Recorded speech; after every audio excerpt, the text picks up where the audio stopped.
Yes guys, what's going on? Welcome to AdamMcKola TV. We're back with another United Daily, and today we're looking at quotes from Ivan Cordoba, ex-Inter Milan defender, where he criticises Manchester United for getting Romelu Lukaku wrong and saying they shouldn't have sold the player. A player that Inter Milan will now benefit from. We're also looking at reports United are unhappy with David De Gea. More quotes from Herrera. Van Gaal has called Ed Woodward an evil genius, and there are rumours surrounding Mark Gerardo, Adrian Rabiot, Joe Hugo, all the usual names yet again here on AdamMcKola TV on United Daily Live. So make sure you're keeping it locked, you're tuning in, you're getting subscribed as well to the channel. Make sure you're subscribed right now. We're trying to hit 75,000 by the end of May. We've got about 3 weeks to do about 4.5k. Going to be difficult, but if you don't try, you won't ever get it. So let's see if we can do it,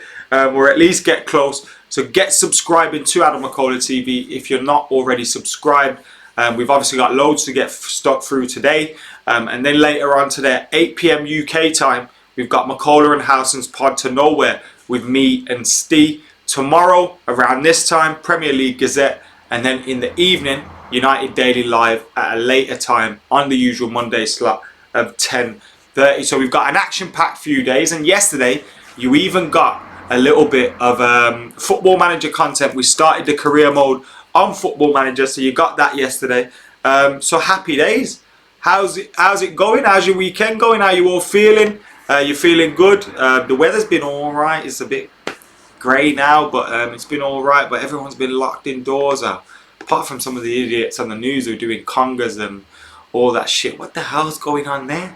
People lost their minds already. Oh yeah, we're going to socially distance ourselves and socially isolate, but we're going to do congas together in the middle of the street and clap to save nurses.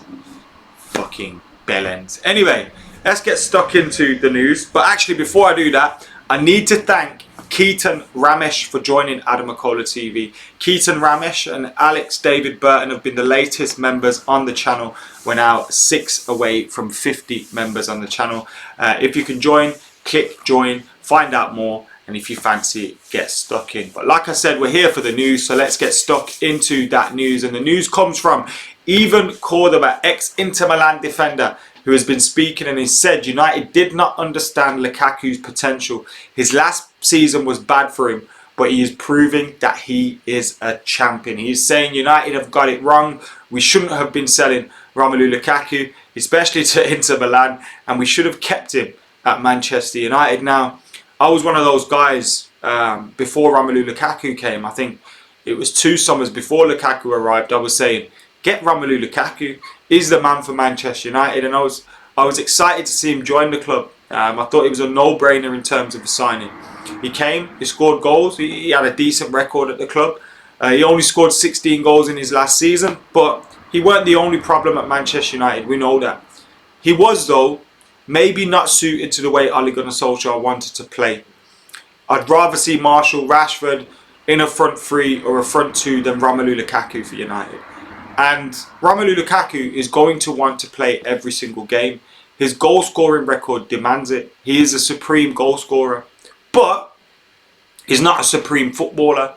And I think United wanted both. United wanted both, and in Romelu Lukaku, they probably felt they didn't have that. Ole Gunnar Solskjaer probably felt he didn't have that. He wouldn't have minded Lukaku to stick around. I'm sure you wouldn't mind them goals sticking around, but he's not going to stick around and sit on the bench. So it comes down to a decision. I think the decision was best made for Romelu Lukaku's career and for Manchester United's future. And I think it was the right decision. Look, no matter how many goals he scores, he could go on to become Inter Milan's record goal scorer. And I really hope he goes on to have a successful career. I really do. But I will never regret United selling him. Never ever. What are we going to regret there? I believe, you know, you look at Martial and Rashford, they matched his records from last season. Martial's got a 1-in-2 record. Rashford's got a very good record. They were probably both going to hit 25 plus goals, but for this coronavirus pandemic. You got Mason Greenwood coming through, who's already in double figures as well. And you're excited about the prospects of United's front 3 and United's strike force. So whilst I think Romelu Lukaku will be an untold, an absolute success for Inter Milan. I have no doubt about that. And I have no doubt he will score a lot of goals, especially in Italy. But it's not, we weren't wrong. We didn't get this one wrong. We didn't get this one wrong. We got most of our money back for him, if not all of our money back for him. And he's now having a good time in his career. So what's the problem? Of course, Inter Milan are going to feel like they're onto a winner. And they're always going to talk him up because he's their main man. He's their striker. But come on, have a day off. Ashley Young might do well at Italy in Inter Milan. Doesn't mean United shouldn't have sold him. Doesn't mean we got that one wrong. So, yeah, I think Ivan Cordoba should settle. Absolutely settle. Last time I remember Ivan Cordoba, was it probably the 99 game against Inter Milan? Did he play in that? Or have I imagined that? Can't see the Prem restarting now after another Brighton player testing positive for coronavirus. This is Gary Hutchinson. The news that 3 Brighton players have tested positive for coronavirus. They have been put into self-isolation. But that news came out today. And I think when you look at it, it is certainly something that you need to be keeping your eye on. Yes, it's Brighton, but it is in the Premier League. These are one of those clubs that are saying that they're not sure with going ahead. They want it to be going ahead in home and away venues. If it goes ahead behind... This is Brighton's stance on the situation.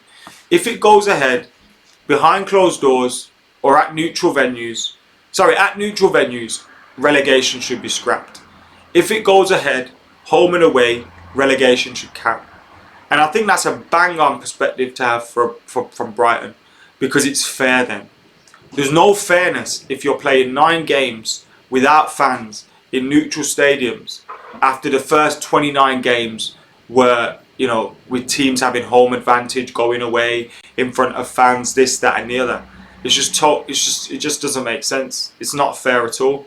So I totally understand Brighton's stance on it. But now this news coming through that their players are getting it.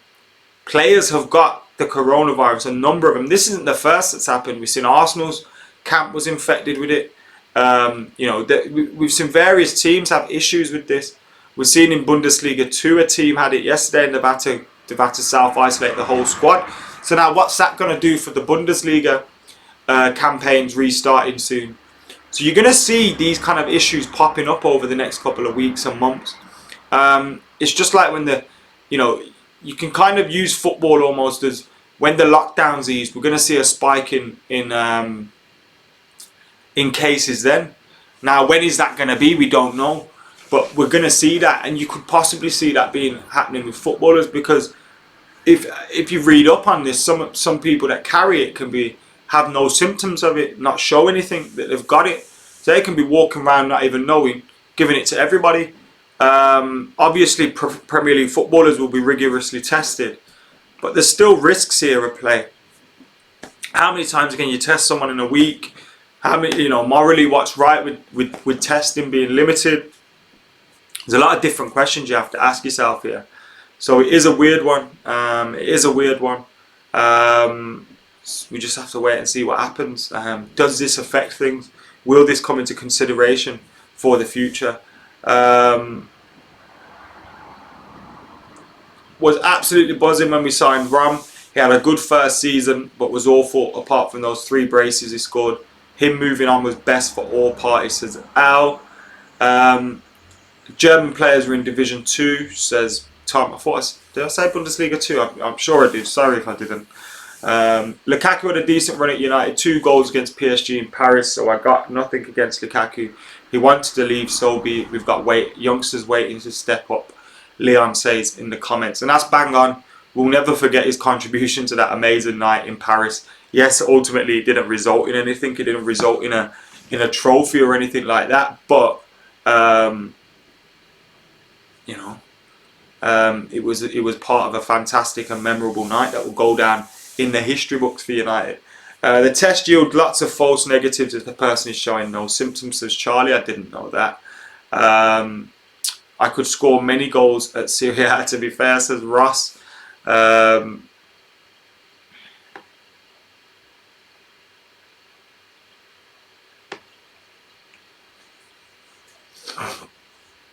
Lance says United were wrong. No, the United fan base who turned on him and made jokes even when goal scoring record was never in question.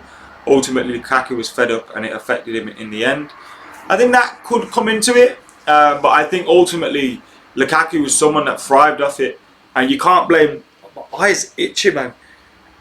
You can't blame. I don't know what's wrong with my eye today. It's probably going to go red and everything in a minute. You can't blame the fans for having an opinion when he's gone to Italy and he's gone to a very toxic country in terms of the way the fans act. He had fans that were telling him not to be upset about racism and defending opposition teams, ultras and stuff. So you're telling me it's better for him with the fans in Italy? I personally don't think so. I hear what you're saying. I think the constant questioning and criticism of his ability and his first touch and things like that would have got to him. They would have got to him. But I genuinely don't think like that would have played a part in him wanting to leave. I think ultimately if the manager wants him, he stays at United. He did score goals, but it's not enough at United, says Neil. Quite simply put, but it's very true. Ollie wants a striker that's front foot and going, and Lukaku was not that type of striker, says Ross. Green and White says Lukaku should have been loaned and Sanchez sold. At least we have Igalo now. Alan Casey, one of the first in the comments to say we made a mistake in letting him go. He was good. Does anyone agree with Alan? Does anyone agree with Ivan Cordoba that United were wrong to sell Romelu Lukaku and we did not get him right? The Viper says, don't let hindsight blind you lads. Lukaku is not United standards. He is the first touch of a donkey. Fans here in Italy are much more brutal, but it's awesome to see he's hardened up as well and keeps performing, says Mohammed. Yeah, I have no hard feelings against Romelu Lukaku. I want to see him do well. I want to see him perform well. And I have nothing against him, unless of course it's against Manchester United. As Pilquetta was glad Lukaku went to Italy, says Jeremy. Lukaku should never get a top team. Nobody with a touch like that should wear a United shirt, says Blur. He'll get a top team because he scores goals. He scores goals. It's guaranteed, I think, 15-20 minimum a season. I'd have him back for a cut price fee as a squad player, says Tom. The thing is, I don't think he'd ever want to be a squad player for anyone. And that's, with your goal scoring record like it is, absolutely fine. No is the answer, says Charlie. And Lukaku is a dead baller, says Jay.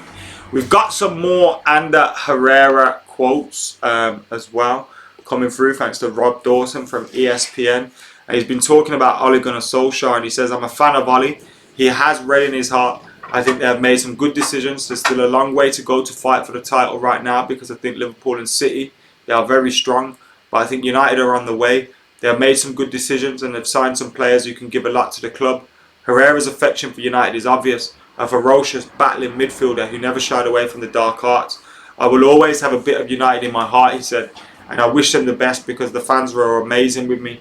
I will never be able to give all this love back, but I wish them all the best. I enjoyed 5 amazing years in Manchester. I have the best memories about the club, and I will never be able to give back all the love and affection that they gave me in the last few years. So, yeah. He goes, he hasn't spoken with Pogba in a very long time, and I don't know what he wants to do. Every day in the papers we read that he wants to leave or United are going to sell him, but I don't know what he wants to do. Pogba can be the best in the world. In terms of qualities, he has everything. I've never seen a midfielder who has all the qualities you can have. He can recover a lot of football. He can head the ball. He can score goals. He can defend. He can attack. He's so strong and tall. It's true that since he came to the club, he's had ups and downs. But when he was good, he's really good. And it was a pleasure to play with him. I think all the United fans want to see the best of Pogba. And with Bruno Fernandes, that can happen. I think Man United can do great things. Liverpool and City are doing great things. It's not easy, but with Paul, Bruno, Rashford and so, they can. So that is Ander Herrera's latest comments. I imagine they're from the same interview with the ESPN. But those are the latest comments on and from Ander Herrera on Ole Gunnar Solskjaer and Manchester United. Just talking about his feelings towards the club and the fans and everything as well. So get your thoughts in on that. Rab says, I love Ander Herrera. I think he's right. We will win the title with Ollie. Herrera and Blind with the two I didn't want them to go because they still had something. Says Ross, totally agree with you. Those two were two of those players that we shouldn't have sold. I watched that interview. He had passion, loved him, but unfortunately our board treated him like crap, says David. Shrey, still talking about Lukaku, says Lukaku's a system player. Conte's style of play suits Rom, but United had to move for Rom. Alexis United could have had a lethal front line with Sancho, Rashford, Marshall, Bruno and Pogba. Herrera should have put his money where his mouth is, literally, says Green and White. Anything else? Should have kept Herrera and Daley Blind. Selling Lukaku was right for everyone at that moment, says Ryan. Love Danda, couldn't be more right. Defo no title with Ole though, says Joshua. Glenn says now he's a player we shouldn't have got rid of. Wouldn't have heard Rom say that, says Glenn. Lukaku was nowhere near up to it at United, unfortunately. Every big game, bar Chelsea at home, he let us down, says Patrick. Herrera was another great mistake in offloading him, says Alan. And Edward would duck the evil, says Neil. That was some of the quotes that were coming from Louis van Gaal in regards to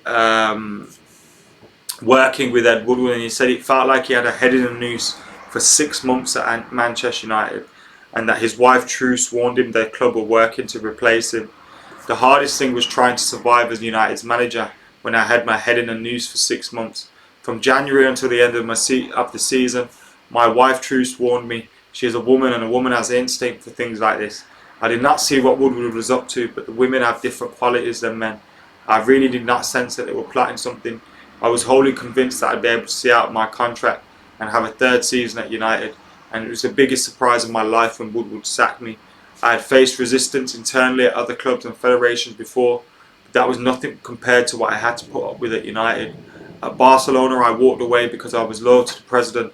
I waved away £5 million, but my principles were more important at United. I achieved so much there. In my opinion, it should be Mourinho who should speak up about what happened if he were prepared to do so. He's talking about Van Gaal and Mourinho when they were at Barcelona, but he goes on to say, Mourinho does not have to call me anymore. I was left with my head in a noose, waiting to be hanged, and all the time after January, but I still kept the trust of the players, so I'm proud, and it was a massive achievement that year. What I achieved at Man United, I consider the biggest performance in my entire career, bigger than any other trophy, or what I did with Holland in the World Cup in Brazil, and for more than one reason I see my work at United as bigger than anything else. We won the FA Cup with 10 men in extra time at Wembley. The FA Cup is the most prestigious national cup competition in the world, so I was immensely proud to win that. And just reading that from Louis van Gaal, he mentioned as well how Edward was an evil genius in the way he acted almost. I had a lot of love for him, Louis van Gaal. It was a bit mental, drove us mad at times. Some of the football was awful. A lot of the football was awful. But when it worked, it worked. And you felt like he had a genuine care and attention and affection for what he was doing. He did rub some of the players up the wrong way, but you felt they always respected him and they always liked him. It was a shame it never worked out with him. I liked him. I wanted him to come in and do well. And he just didn't. It was good to see him win the FA Cup, but it was brutal the way we sacked him. Now football's a brutal game, but I just felt like he deserved a little bit more time to enjoy that victory, to enjoy the trophy, to enjoy and savour that moment. But he wasn't allowed that at all. He wasn't afforded that, as the British press broke the news a little bit later on that he had been sacked and Jose Mourinho would be replacing him. I remember we were celebrating the win outside Wembley, and we were doing fan cams and stuff. And next thing you know, we're hearing Mourinho's going to be manager, and you're like, I don't really want to think about that right now. I want to celebrate this victory and this trophy, but that's the way it went, and it was very sad for Louis van Gaal. I liked him. Yes, football, you have to be ruthless, but I think you can carry yourself a little bit better at times. I like Louis, and I think when you look at Marshall, Rashford, he brought those two to the forefront of the club. Without Louis van Gaal, Rashford, I don't think is playing for United right now. And you know, obviously he signed Anthony Martial. Now Ryan Giggs had a hand to play in that as well, but you can't thank him enough for that, because those are key signings that will go on to do well for United in the future. So I think he had a big part to play in Manchester United's future and their recent past. Although he did deserve probably to get sacked at the end. I remember that December where the football and the results were just dreadful. I remember going to Wolfsburg and Bournemouth and places like that, and just United were just losing every game. Some of the decisions were mental, but overall you felt his heart was in the right place, and he was a decent geezer.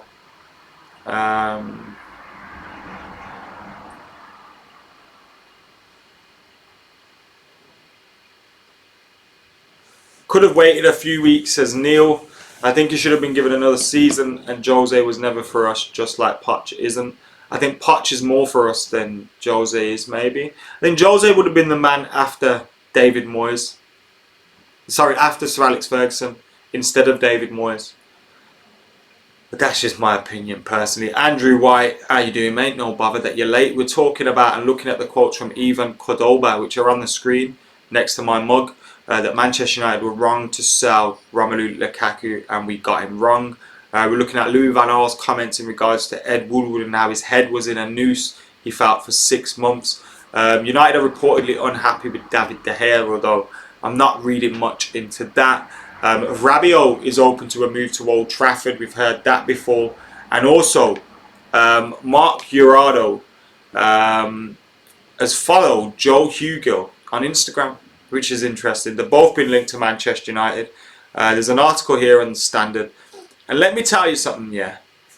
I opened this article for 5 minutes, 10 minutes, yeah.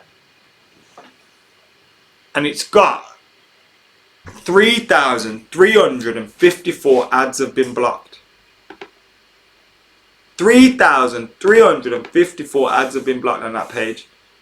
This is what they're doing to people. They make you click on these articles that say, oh, this player confirms this and that. And when all he's done is followed someone on Instagram. And then 3,350 adverts pop up in like the space of 10-15 minutes. I don't know how that's possible. Now, I know I have a few ads on these videos. You know, gotta live somehow. But I don't fucking put them every 3 seconds. That's what's happening there. Jesus Christ. Ruvet says Jose, now LVG is saying that their United achievements were among their greats. Tells me something about the board. In a weird way, they are saying managers are set up to fail. I feel like that as well. Or I don't know if it's because if it's kind of like a pride thing. Because what you've got to realise as well, to be so as successful as these men have been, there's a little bit of arrogance there as well. There's a little bit of pride. And maybe when you get sacked from a club, you look for all the reasons that aren't you. Now, I think Van Gaal probably deserved to get sacked. Mourinho probably deserved to get sacked. Now, if they come out and say, well, the little bit of success I had there was the greatest thing I did, it makes them getting sacked not look as bad. And they control the narrative of that, don't they? But of course, I totally understand what you're saying as well. It shows you how bad it must have been working with them bellends, with the Glazers and Woodward. It shows you how bad it must have been. But yeah, United did not understand Lukaku, eh? And again, thank you to the latest members, Keaton, Ramesh, Alex, David, Burton as well. Thank you very much to you guys for joining AdamMcKola TV. We're on 44 at the moment. Trying to hit 50 members by the end of the month at the very least. So that's 6 more between now and the end of May. So if you can join, click that join button, find out more. If you can't, make sure you're subscribing, yeah? Help support the channel that way by clicking that subscribe button. Let's see what other news is popping up on News Now as we wind up the last couple of minutes of this show. Ryan Giggs has been talking about how close he came to leaving under Sir Alex Ferguson. Let me have a look at this. Was this in like 2003, 2004? Around the time when Beckham got the boot in his head and all that. Yes, it was. The date's immediately there. He almost followed Beckham out of...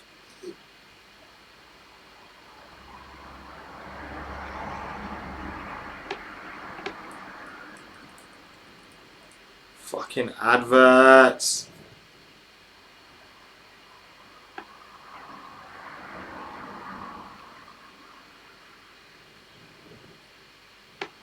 He says around 2003-04, I didn't have a great start to the season. It was a summer that Beckham went, and that was probably the closest I got to going. I could read this out if there wasn't as much fucking... Oh my god. Fuck you and your website. Fuck it. Fuck what. I don't know what Gig said because I can't read that bullshit website. Motherfuckers. Why would you even do that? People can't read your website because it's crashing because of all your fucking ads. And I've even got an ad blocker on it. So how is that even possible, you bellends?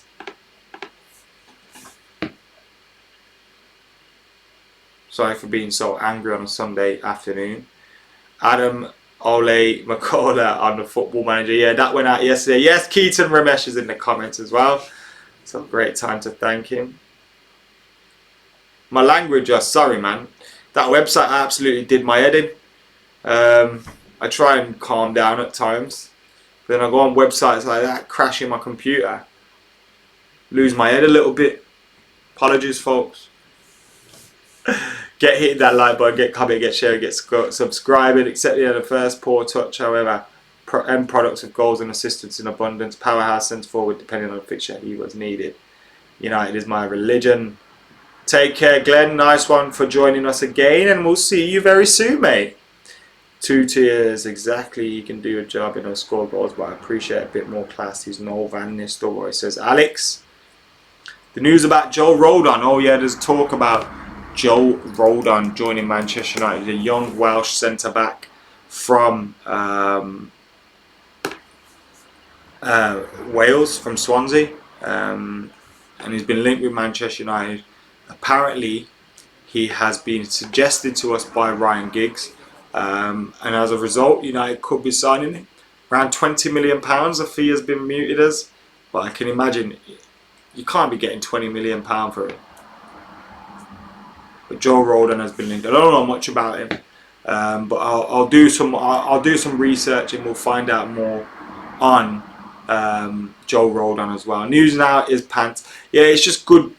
Like, it keeps all the articles there and the latest ones are at the top, and it's all a little bit easy to handle, isn't it? It refreshes itself, unlike Google Chrome. Kirk, how you doing, mate?